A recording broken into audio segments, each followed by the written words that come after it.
Welcome to the Money Watch Show. It's Saturday, May 9th, and we are here trying to help you make better and maybe sometimes less bad, or maybe it is just, sort of sane financial decisions. And sometimes you need that because we're also emotional, and I get it. That's sort of like the curse of being a human being. It just happens.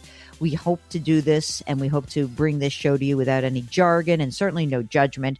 And so if you would like to get in touch with us to talk about what you need help with, all you need to do is go to JillOnMoney.com, click the Contact Us button, write us a note, and if you'd like to join us on the air, my super duper amazing executive producer, Mark Talercio, who is also the co-host of this show, will do everything else.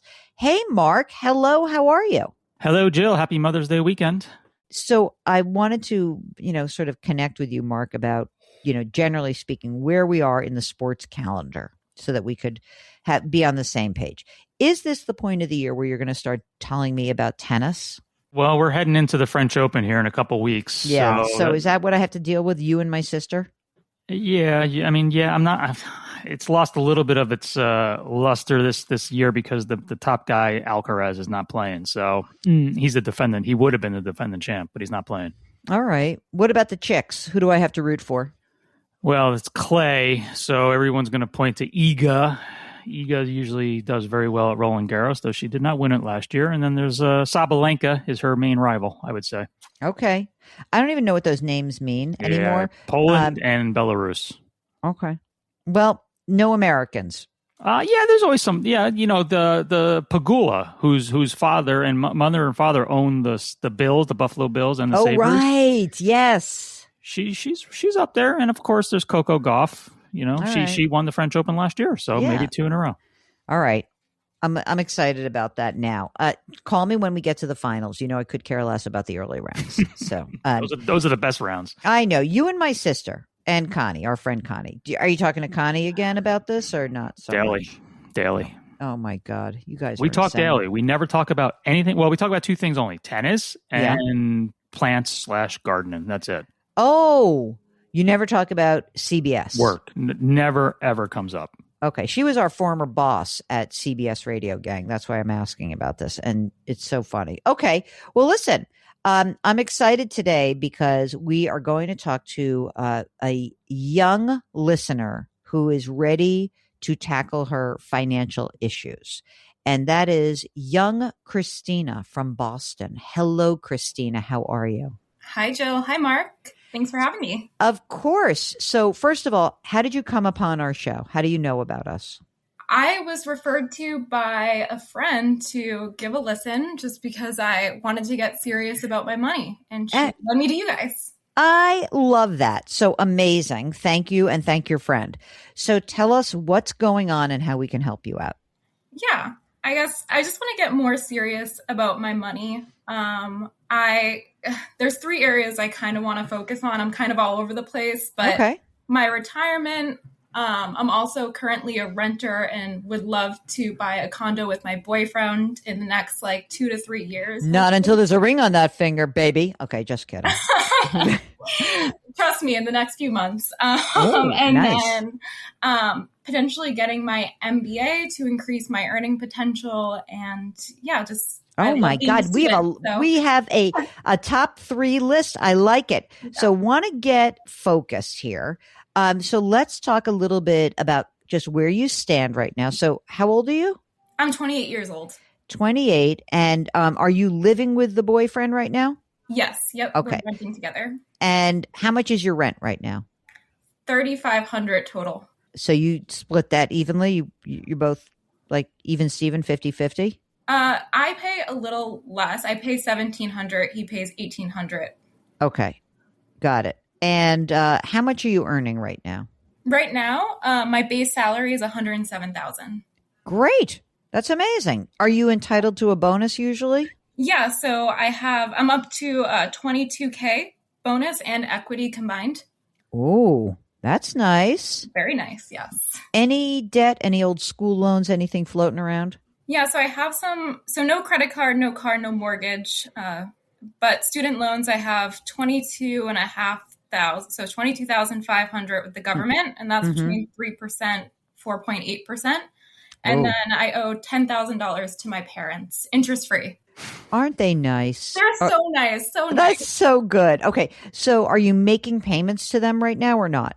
I pay them, yes, monthly, $300. I actually pay more to my parents than I do the government just because I feel bad that they did that. Are they in decent shape though, Christina? Just financially, they're in good shape? Financially, they're in good shape.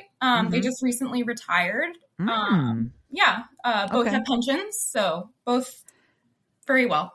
Okay. Well. Yep. And so maybe that loan will be forgivable. Yes. I was just thinking about that. I was like, sometimes they do a match. Sometimes that is hysterical. But it's good. You know what? I have to say that parents who are listening, but also kids, it is so much better to be to say, oh no, I am paying this back. Like, don't worry. I am. And really make that to make it a very habitual piece of it, like of your financial life. Like, I will pick some amount. It is so kind. It was interest free, but I'm sure they're so happy that you are who you are. You already sound like a terrific person. So I do like the idea of you making sure it's not just a gesture. Like, no, I intend to pay this off. If they somehow come to you and be like, you know what, we're done with this, forget it. Fine. Let them do that. It's okay. Yeah. Now, for your retirement, what are you putting away into retirement right now? Yeah, so right now I just upped it after starting my new job. So I do 15%. I do 9% pre-tax and then 6% to Roth. Why 9% pre-tax? Why not all Roth? I don't know about my salary band in the future. I'm assuming that I'm going to make less in the future. Why? I don't know. Why are you what are you all so pessimistic? My God. Plus, we're going to have to get you that MBA. You're 28 making six figures already. You think that's going to change? Maybe I'm too conservative. I don't know. I'm a little nervous with AI and, just corporate America, the state of how we are. So I guess it's a little bit more conservative. So, okay, gang, I just made Christina tell me what she does for a living so I could understand how much risk she is really facing from AI. I think that you may be at the point in your career where it's like, AI is going to help you. You're going to now know how to do what you know how to do. You're going to use AI to make you, Christina, employee, more productive. I think that's probably more likely. I'm just, I'm talking to you for 5 minutes. That's just my guess. I would still prefer you go all Roth because I think Mark is right. When you're 28 years old, right? You have a long earning potential in front of you, many years of working, right? And right now, you're at the 22% bracket. I don't think that you are going to be going into the 12% bracket. I just don't see it. I don't. So I would rather be all Roth right now. It's going to hurt. I'm just going to say, because, maybe you don't do it all at once. Like maybe you just upped it to 15%. Where was it? What was your contribution previously? It was around 10%. Okay. And so how long is this new job? How long have you been at this 15%? 2 months. It's really new. Okay. How's it going so far, cash flow wise? Very well. Very well so far. Mark, should she do flip it and go 9% Roth, 6% pre-tax? And just make sure, do they match? They do. It's a 3% match. Do they care whether you are pre-tax or Roth for that match? I don't think so. What do you think, Mark? Just so she gets used to it.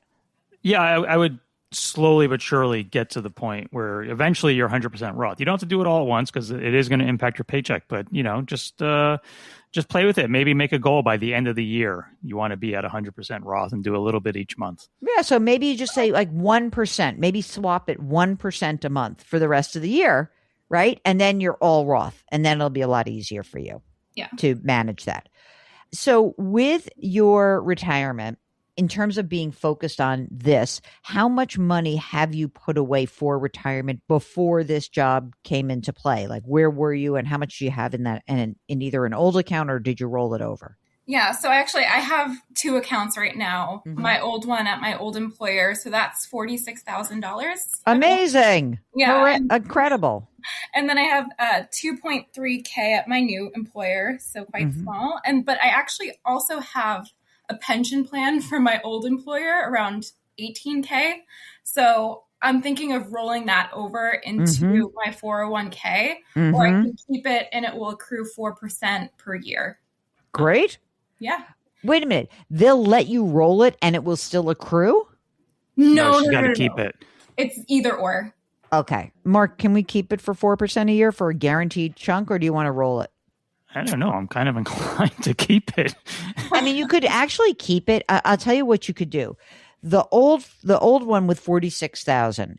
How is that invested? Stocks, bonds, what? 88% stocks, I believe, and then the remainder 12% in bonds. Because one thing you could consider is you could say, I have a pension plan growing at 4%. That could be your whole bond position at this point, basically. Mm-hmm. I might just consider that like, okay, that's my safe, boring, fixed account.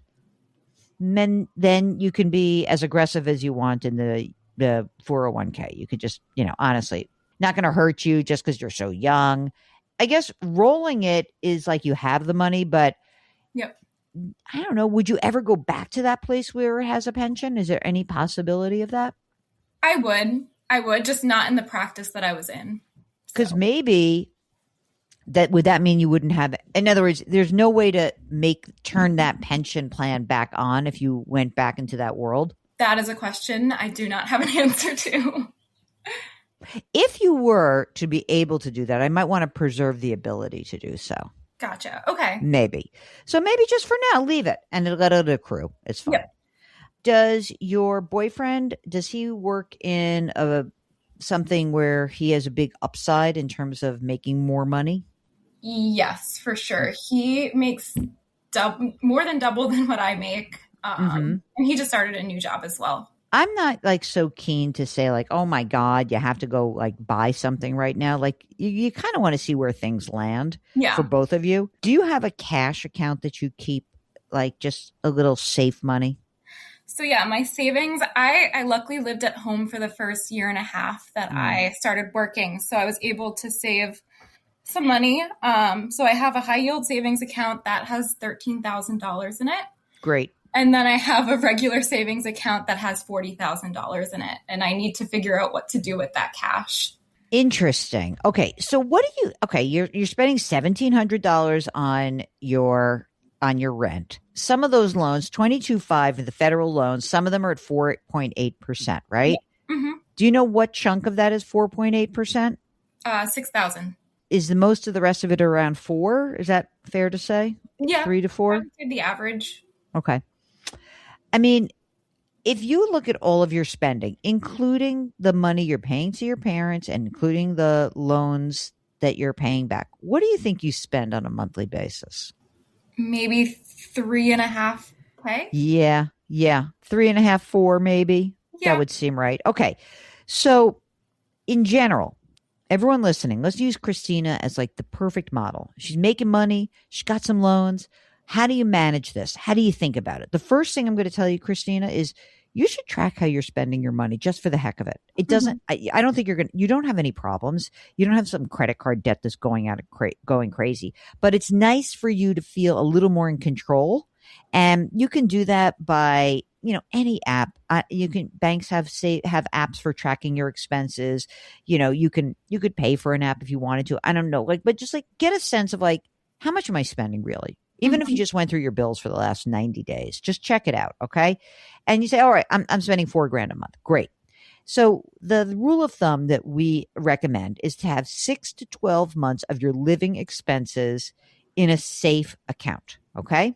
Would you say that your job is at risk right now or not? You just got hired, so I imagine everything's cool. But do you feel nervous all the time about what happens if they find out I'm a fraud? No, I'm not nervous about that. Okay. So you really only need about $25,000 in savings. So then the question is, so if you have 50 right now, right, between the high yield savings, should you take some of the money that's in that savings account and number one, pay off that 4.8% loan? What are you earning in your savings account? Probably not that much, right? Not that much. It's 3.3%. I'm effectively losing money. Right. So maybe what you would do is any loan that is more than 3.5%, use the money in the savings account, pay it off. Just get rid of it. Yep. Who cares? It's done. Also, it's a little bit of a burden. I know that when people carry debt, there's a burden. Mm-hmm. Okay. But that's it. The rest of it, you can just move more of it into high yield savings. Don't keep too much in there. And then let's see how your cash flow goes as you shift from pre-tax to Roth, right? So now we have like the two main components when you start off, which is one, emergency reserve, two, reduce your debt. We're talking about reducing your debt, which is great. You don't have to pay off a 3% debt. You really don't. The next thing is, when is it time for you to buy? I don't know the answer to that. Mark, when do you think it is, like when they're thinking about like, oh, we want to buy? What is the game plan in terms of accumulating a house down payment fund for Christina and her boyfriend? Yeah, I mean, there's no real perfect time. I mean, you guys are living together. You think there's going to be a wedding in the future. I would get through all that first. I would, in a perfect world, I would clear away all the debt. It's a nice way to go into a house, not having any other debt except that mortgage. And, you want to be able to save up the down payment. So I think you've got a ways to go. And that's probably going to be to your benefit, because by the time you get to that point, hopefully mortgage rates will be even lower. Right. And listen, if all of a sudden the boyfriend / potential fiance, potential husband is making a crap ton of money and you're ready to really think about moving, then it's a question of like, all right, well, wait a minute. We're moving. Where are we going? Are we going out to the suburbs? Are we buying in the city? Are we talking about kids? Like, all these things are much larger conversations. So I wouldn't even worry about it until you're having those conversations first about like what is meaningful for both of you. So you're on the same page, right? Yeah. Now, can we talk a little bit about the MBA? Yes. Tell me what you think you're going to gain by spending the money to get that designation, that MBA.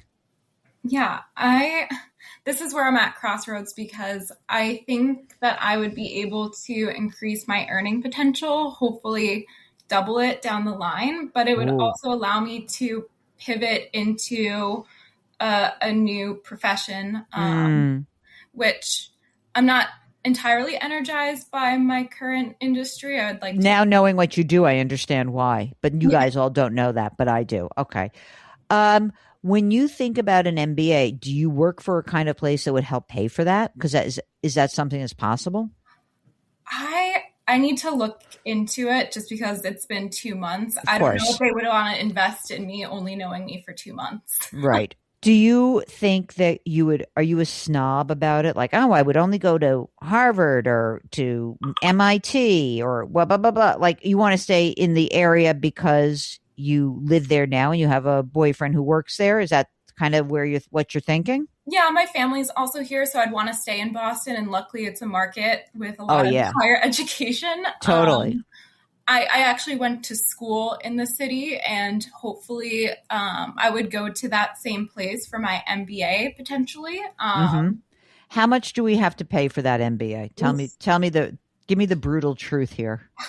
I would say for 2 years going full time, it would be $160,000. Stop it. No, I can't.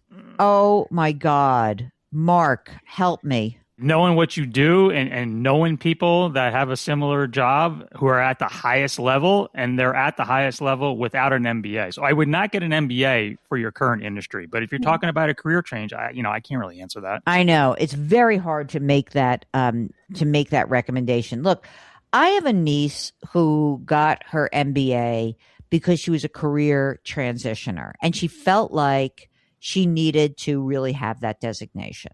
And I think it was amazing because she was able to get a free ride at a good place. I don't think if she had paid the $160,000, it never would have paid off. Just wouldn't. So what I think you should do is really interrogate that before you jump in. And look, there are certainly programs where you can get money. And again, it also has a lot to do with like the boyfriend / fiance. If he's like, I'm making, $500,000 or $600,000 a year and life is good, and of course we can pay for this, then that's one version of your life. If it's, gosh, we really need you to keep making this 120 or 30 grand. And if we want to be buying a house and that's the priority, then we should really focus on that. Then think about the MBA later. I would talk to a lot of people and do a lot more research before I made that leap. It's a big one. It's a really big one. And the current job is so new too. I know. Maybe you're going to like it more. I hope. Also, we got to pay for a wedding. I don't know about that. I could get eloped and be fine. Oh, I love you. Mark, you're talking about Mark and I are City Hall aficionados. Believe me. We love that. We are all about that. I think that it's funny. You are doing an incredible job. So if we talk about the three things, retirement, purchase of a home, MBA. So before we get to that, I think it's like, let's look at your balance sheet. Let's see. Okay, well, we've got some money that's in savings. Let's take some of that money, pay off the higher interest debt. Fine. Don't prepay your parents also. Like just the $300 a month is fine. Mm-hmm. So keep paying that down. Number one, balance sheet, which all I mean by that is emergency reserve fund, paying down debt. Second thing is you've got the retirement changing over time to get to all Roth. Once if you're at 15% all Roth and it's the end of the year and you're like, hey, I'm fine, then you'll keep increasing. Maybe you'll go up to 16 or 17%. Who knows? I think by then you'll know more about what's going to happen with you and the beau and whether is a house really on the horizon? Mm-hmm. Instead of putting more money into my retirement account, should I be saving more right now? Is that something that we as a couple, if that's something that's important, should we make that a priority? That's what the conversation has to be. And I would put the MBA. I agree with Mark. Let's get through the year. Let's see how you like this job. Let's see what the landscape is. There's also this other weird timing issue. And I hate to do market timing with anyone because it doesn't work, except to say that if you have a job and the job is a decent job and it's paying well, I'd hate to take you out of that job and out of the market and then lose that income, lose that momentum, mm-hmm. and then choose to spend the $160,000. It's a rough one. It is. I would maybe go for a scholarship. I know, a scholarship, or maybe you'll be working for a place that helps pay for an MBA. That would be lovely. Right? That would be so lovely. But you're doing great. Mark, don't you think Christina's in awesome shape? Yeah, that's the main takeaway. You're doing everything that you should be doing. You're 28 years old. You're making a good salary, a lot of money. It's only going to go up from here. You're saving. Yeah, everything's good. Okay, and so Christina, hear the message. We do not think AI is coming to take your job. Thank you. All right. You guys are great. Well, we thank you so much. Tell all the 28-year-olds that we want to hear from them. Aunt Jill and Mark, you're sort of like the brother. You're not even an uncle. Aunt Jill and brother Mark. Except it makes you sound like a religious. much older brother than. She could actually be your kid. I've got 20 years on Christina. I know. She could be your kid in a different world. It's amazing. Anyway, Christina, good luck to you. Get back in touch with us if anything changes. If something happens and you got another question, come back with and let us know what's going on.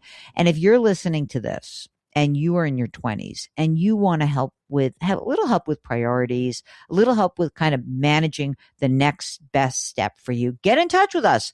Go to JillOnMoney.com. Click the Contact Us button. Write us a note if you'd like to join us on the air live. Just check the box. Mark will do everything else. And, of course, do subscribe to the free weekly newsletter, which comes out on Fridays. And speaking of subscriptions, you can subscribe to us on the Odyssey app or wherever you get your podcast. Please leave us a rating and review wherever you listen. Mark Talercia is the co-host, executive producer of King of All Things Web. We drop our episodes on Saturdays and Sundays, although that might be changing in the future. Stay tuned. Don't forget to do something nice for someone else today. Change your work, change your wealth, change your life. Thank you for listening. We'll talk to you tomorrow.